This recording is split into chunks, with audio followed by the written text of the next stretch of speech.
দেশের বাজারে techno waterproof 3D AMOLED curve ডিসপ্লের একটি ফোন লঞ্চ করেছে techno Camon 14 pro 4G। Techno Camon 14 pro 4G ফোনটিতে কি সুযোগ সুবিধা থাকছে আজকের ভিডিওতে আমি বিস্তারিত আলোচনা করব। তবে শুরুতেই একটা কথা বলতে চাই, টেকনো ক্যামন 14 প্রো 4G ফোনটি কিন্তু বর্তমান মার্কেট পজিশনে ওয়াটারপ্রুফ একটি ফোন হতে যাচ্ছে। আর ওয়াটারপ্রুফের পাশাপাশি ফোনটিতে আরও কি সুযোগ সুবিধা রয়েছে আজকের ভিডিওতে আমি বিস্তারিত আলোচনা করব। ততক্ষণে আপনারা যদি আমার চ্যানেলে নতুন হয়ে থাকেন তাহলে অবশ্যই চ্যানেলটি সাবস্ক্রাইব করে পাশে থাকা বেল আইকনটি বাজিয়ে দিন। ফোনটির ইনবক্সে টাইপ সি পোর্টের চার্জিং সিস্টেম, ইউজার ম্যানুয়াল, সিম ইজেক্টর পিন এবং শক্তপোক্ত একটি কভার রয়েছে। ফোনটির আউটলুক অনেক সুন্দর করেছে। আউটলুক এবং ডিজাইনের দিক থেকে ফোনটির একটু ভিন্নতা রয়েছে। আউটলুক এবং ডিজাইনটা দেখলে যেন মনে হয় ক্যামেরার বাম্পার থেকে ব্যাক প্যানেলটা আলাদা রয়েছে। ক্যামেরার বাম্পার থেকে ডিজাইনটা একটু ভিন্নতা হয়, আউটলুকটা অনেক সুন্দরভাবে ফুটে উঠেছে। ফোনটির নিচের অংশে টাইপ সি পোর্টের চার্জিং সিস্টেম এবং স্টুডিও স্পিকার ব্যবহার করেছে, তবে থাকছে না কোনো 3.5mm অডিও জ্যাক। স্টুডিও স্পিকারের পাশাপাশি 300% প্লাস ভলিউম আউটপুট করিবে। 300% প্লাস ভলিউম আউটপুট করায় ফোনের সাউন্ড কোয়ালিটি অত্যন্ত দুর্দান্ত হবে। সাউন্ড কোয়ালিটি অনেক সুন্দর হবে, কারণ স্টুডিও স্পিকারের পাশাপাশি 300% ভলিউম আউটপুট করায় সাউন্ড কোয়ালিটির ফিলটা অত্যন্ত দুর্দান্ত লেভেলের সুন্দর হবে এবং বিভিন্ন মুডে বিভিন্নভাবে সাউন্ড কোয়ালিটির ফিলটা অনুভব করা যাবে।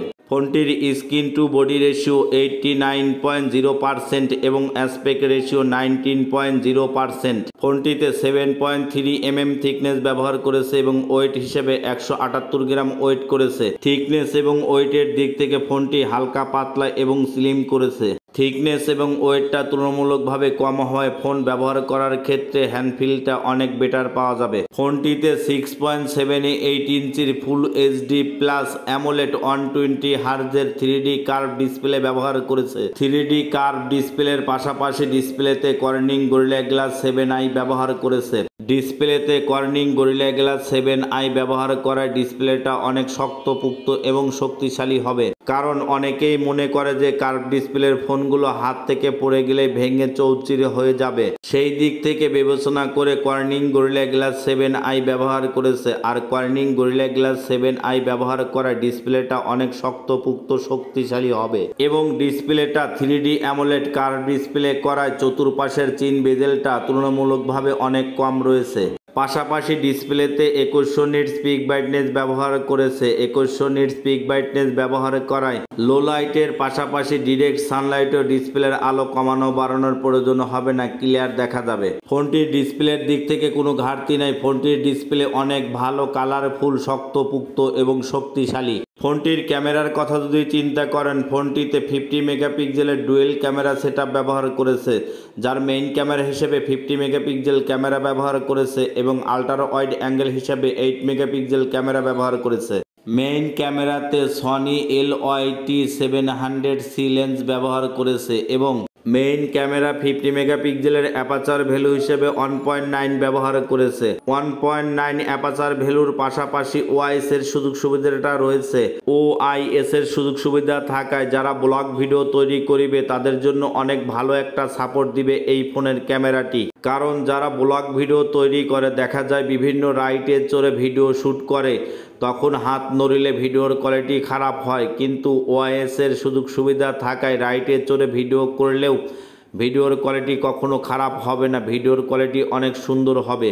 এবং ক্যামেরাতে সনি LYT700C লেন্স ব্যবহার করায় ক্যামেরার ছবিগুলো অত্যন্ত দুর্দান্ত লেভেলের সুন্দর হবে এবং 8 মেগাপিক্সেল আল্ট্রা ওয়াইড অ্যাঙ্গেল ক্যামেরায় আপনি 120 ডিগ্রি অ্যাঙ্গেলে ছবি ক্যাপচার করিতে পারিবেন। 120 ডিগ্রি অ্যাঙ্গেলে ছবি ক্যাপচার করায় গ্রুপ ছবি ওঠার ক্ষেত্রে সুযোগ সুবিধাটা অনেক ভালো পাওয়া যাবে। গ্রুপ ছবি ওঠার ক্ষেত্রে কেউ বাদ পড়িবে না। রেয়ার ক্যামেরার পাশাপাশি ফোনটির সেলফি ক্যামেরাটাও সুন্দর করেছে। সেলফি ক্যামেরা হিসেবে ফোনটিতে 50 মেগাপিক্সেলের সেলফি ক্যামেরা ব্যবহার করেছে। 50 মেগাপিক্সেল ক্যামেরাতে ছবি ওঠার পরে ছবির যদি ডিটেলসগুলো দেখেন একদম স্বচ্ছ এবং ক্লিয়ার দেখা যাবে। ফোনটির ক্যামেরার কোনো ঘাটতি নেই। ফোনটির ব্যাক ক্যামেরা এবং সেলফি ক্যামেরা দুটি ক্যামেরায় সুন্দর। এছাড়াও ফোনটিতে এআই এর কিছু অসাধারণ ফিচারসও রয়েছে। AI eraser, AI enhancer. AI eraser এবং এআই ইনহ্যান্সারের মাধ্যমে ছবি ওঠার পরে ছবিতে টাচ করিলেই ছবি সামনে থেকে রিমুভ হয়ে যাবে, আলাদাভাবে রিমুভ করার প্রয়োজন হবে না এবং ব্যাকগ্রাউন্ডটাও কখনো চেঞ্জ হবে না, ব্যাকগ্রাউন্ডটা পুনরায় আগের মতোই থেকে যাবে। অথবা কোনো ছবির ফ্রেম যদি ছোট হয় সেই ছবিটার ফ্রেমটা অনেকটাই বড় করা যাবে এআই স্টুডিওর মাধ্যমে কোনো ছবির ফ্রেম যদি ছোট হয় এআই স্টুডিওর মাধ্যমে ফ্রেমটা বড় করা যাবে। আর ফ্রেমটা বড় করলেও ব্যাকগ্রাউন্ডটা কখনো নষ্ট হবে না, ব্যাকগ্রাউন্ডটা পুনরায় আগের অবস্থানেই থেকে যাবে। ফোনটিতে 5200 mAh এর ব্যাটারি ব্যবহার করেছে, যা কিনা চার্জ করার জন্য ইনবক্সে 45 ওয়াটের চার্জার দিয়েছে। 45 ওয়াটের ইনবক্স চার্জার দেওয়ায় ফোনে ফুল চার্জ করার জন্য অতিরিক্ত বেশি সময়ের প্রয়োজন হবে না, ফোনে চার্জ দ্রুত এবং অনেক ফাস্ট হবে। ফোনটিতে আইপি রেটিং হিসেবে IP68 এবং IP69 ব্যবহার করেছে।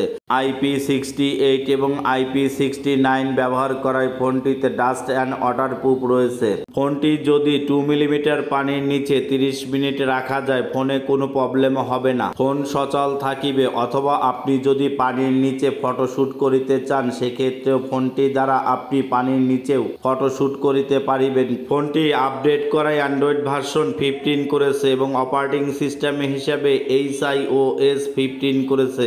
ফোনটির চিপসেটের কথা যদি চিন্তা করেন ফোনটিতে MediaTek Helio G100 ultimate chipset ব্যবহার করেছে। মিডিয়াটেক হিলিও G100 আল্টিমেট চিপসেটটি 6 ন্যানোমিটার আর্কিটেকচারে করেছে। চিপসেটটি 6 ন্যানোমিটার আর্কিটেকচারে করায় গেমিং সুযোগ সুবিধাটা অনেক ভালো পাওয়া যাবে। আপনি যদি পাবজি, ফ্রি ফায়ার বা বিভিন্ন ধরনের অনলাইনে গেমসগুলো রয়েছে খেলেন স্মুথলি খেলিতে পারিবেন এবং পাবজি গেম খেলার সময় ফ্রেম ড্রপ বা ল্যাকিং কোনো ইস্যু নেই, কারণ ফোনটিতে জাইরো সাপোর্ট রয়েছে। আর জাইরো সাপোর্ট থাকায় পাবজি গেম খেলার সময় গুলি মিস হওয়ার সম্ভাবনা, ফ্রেম ড্রপ বা ল্যাকিং কোনো ইস্যু থাকিবে না। গেমিং পারফরমেন্সের দিক থেকে ফোনটির কোনো ঘাটতি নেই। গেমিং পারফরমেন্সের দিক থেকে ফোনটির চিপসেট অনেক ভালো এবং শক্তিশালী। ফোনটিতে ইন ডিসপ্লে ফিঙ্গারপ্রিন্ট সেন্সর ব্যবহার করেছে। ইন ডিসপ্লে ফিঙ্গারপ্রিন্ট সেন্সর যথেষ্ট ফাস্ট এবং স্মুথ কাজ করিবে। তবে আমার কাছে যেটা মনে হয়েছে ইন ডিসপ্লে ফিঙ্গারপ্রিন্ট সেন্সরটা তুলনামূলকভাবে একটু নিচের অংশে রয়েছে, যে কারণে টাচ রেসপন্সটা করতে একটু প্রবলেম ফেস করেছি। তাই সামান্য একটু উপরের অংশে থাকলে টাচ রেসপন্সটা আরো একটু ভালো পাওয়া যেত। তবে ফোন আনলক করার সময় ফিঙ্গারপ্রিন্টের রেসপন্সটা যথেষ্ট ফাস্ট পেয়েছি। ফোনটি বর্তমান মার্কেট পজিশনে একটি মাত্র ভেরিয়েন্ট লঞ্চ করেছে 8256, যার বর্তমান বাজার মূল্য করেছে 23,999 টাকা। আর মাত্র 23,999 টাকাতে বর্তমান মার্কেট পজিশনে এখন পর্যন্ত কোনো ব্র্যান্ডের কোনো ফোনেই অ্যামোলেড 3D কার্ভ ডিসপ্লে, 120 হার্জের refresh rate, Corning Gorilla Glass 7i, in display fingerprint sensor, IP68 এবং IP69 এর সুযোগ সুবিধা থাকায় ওয়াটারপ্রুফ একটি ফোন এবং মিডিয়াটেকের হিলিও G100 আল্টিমেট 6 ন্যানোমিটারের চিপসেট ব্যবহার করে বর্তমান মার্কেট পজিশনে এখন পর্যন্ত কোনো ব্র্যান্ডের কোনো ফোনেই দেয় নাই। তাই আমার কাছে ফোনটির ওভারঅল কনফিগারেশন 5 সেগমেন্টে বর্তমান মার্কেট পজিশনে সব দিক থেকেই ভালো লেগেছে। তো বন্ধুরা, টেকনো ক্যামন 14 প্রো ফোনটির ওভারঅল কনফিগারেশন আপনাদের কাছে কেমন লেগেছে অবশ্যই কমেন্টে জানাতে ভুলবেন না।